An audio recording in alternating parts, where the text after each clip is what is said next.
نحمده ونصلي ونسلم على رسوله الکریم بسم اللہ الرحمن الرحیم۔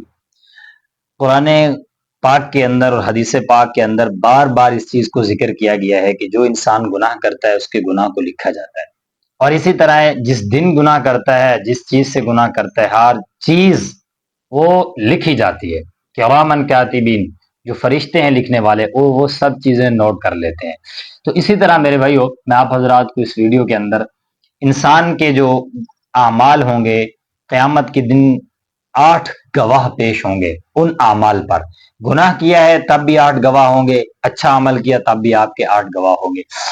اور آپ سنیں کہ پہلا گواہ جو ہوگا وہ جس بندے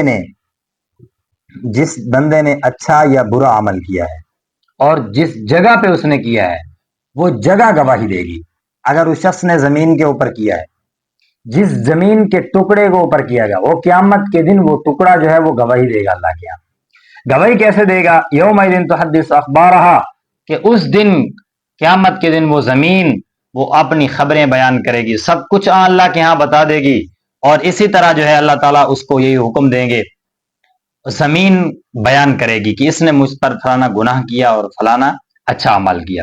اور اسی طرح جو ہے دوسرا گواہ جو ہے، اور جس بندے نے اچھا عمل کیا ہوگا وہ دن، جس دن کے اندر اس نے اچھا عمل کیا ہوگا وہ دن اس کے اندر جو ہے وہ دن جو ہے وہ قیامت کے دن گواہی دے گا۔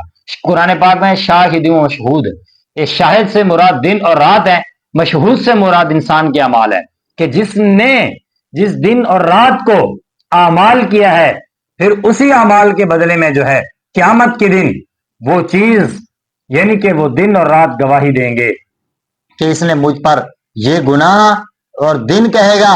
علامہ حسن بصری رحمۃ اللہ علیہ فرماتے ہیں کہ ہر آنے والا دن یہی کہتا ہے ہم کو کہ آپ حضرات کو میں بتا دوں کہ میں آنے والا دن اللہ کے ہاں سب کچھ بتاؤں گا۔ اور اسی طرح جو ہے تیسرا، جس طرح دنیا میں زبان سے گواہی دی جاتی ہے، اسی طرح قیامت کے دن ہر اعضاء گواہی دیں گے، ہر اعضاء گواہی دیں گے۔ اور وہ اعضاء جو ہوں گے آپ حضرات کہیں گے وہ کیسے؟ جیسے دنیا کے اندر جو ہے وہ انسان گواہی دیتا ہے زبان کے ذریعے، قیامت کے دن اللہ تعالیٰ انسان سے پوچھیں گے، وہ مکرنے کی کوشش کرے گا لیکن وہ مکر نہیں سکے گا۔ اللہ تعالیٰ فرما دیں گے اس وقت کہ اے ہاتھ سے اگر گناہ کیا ہے تو ہاتھ گواہی دیں گے، پاؤں سے گناہ کیا ہے تو پاؤں گواہی دیں گے۔ کسی چیز کے کسی اعضاء سے انسان نے گناہ کیا ہے تو وہ گناہ جو ہے وہ اعضاء اس گناہ پر یہ کہے گا، اے میرے مالک اس نے مجھ سے یہ وقت اور اس وقت اس نے مجھ سے گناہ کیا تھا۔ اور چوتھا گناہ یہ ہے کہ انسان کے وہ اعضاء بھی گواہی دیں گے، وہ اعضاء خود بولیں گے کہ قیامت کے دن اللہ تعالیٰ اس زبان کے اوپر مہر لگا دیں گے، وہ اعضاء بولیں گے کہ اس نے مجھے فلانا گناہ کیا تھا۔ اور پانچواں گناہ جو ہے، انسان کے اوپر فرشتے جو ہیں وہ مقرر ہیں۔ فرشتے کیا ہے؟ وَإِنَّ عَلَيْكُمْ لَحَافِظِينَ كِرَامًا كَاتِبِينَ يَعْلَمُونَ مَا تَفْعَلُونَ۔ وہ فرشتے گواہی دیں گے، وہ فرشتے یہی گواہی دیں گے کہ جو کچھ آپ کر رہے ہو، دن میں کر رہے ہو، رات میں کر رہے ہو، کسی وقت میں کر رہے ہو، وہ نوٹ کر رہے ہیں۔ اور جس وقت وہ نوٹ کر لیتے ہیں تو اسی طرح جو ہے پھر قیامت کے دن وہ گواہی دیں گے۔ چھٹا یہ ہے کہ جس نے اللہ تعالیٰ فرشتوں کو حکم دیں گے جس چیز پر آپ نے نوٹ کیا وہ چیز آپ سامنے لاؤ، پھر وہ چیز سامنے لائی جائے گی، پھر وہی چیز گواہی دے گی۔ یہ انسان کے گناہوں پر گواہی دے رہے ہیں۔ اور اسی طرح جو ہے اور ساتواں جو ہے اعمال بہت دردناک ہے، انسان سنے تو انسان کے آنسو آ جائیں۔ وہ ایسا ہے، گواہ کون ہے؟ یعنی کہ ہر امت کے جو نبی ہوں گے وہ گواہی دیں گے۔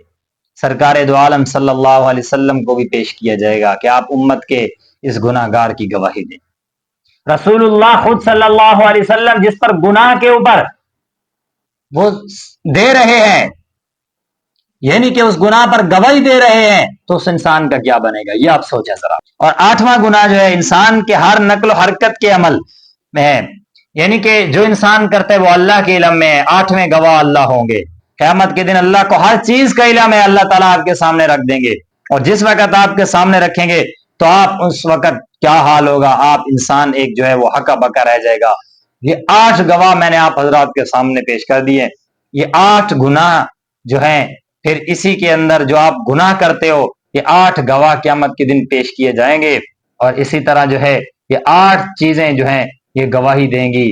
جس وقت انسان زبان سے نہیں بولتا اس وقت یہ 8 چیزیں بولیں گی، تو انسان اس وقت سوچے گا میرے بھائیو آج کا دن تمہارے پاس ہے، آج کا وقت تمہارے پاس ہے، اللہ سے توبہ کرو، اور آج کے بعد گناہ کے اوپر آپ سوچو بھی نہیں۔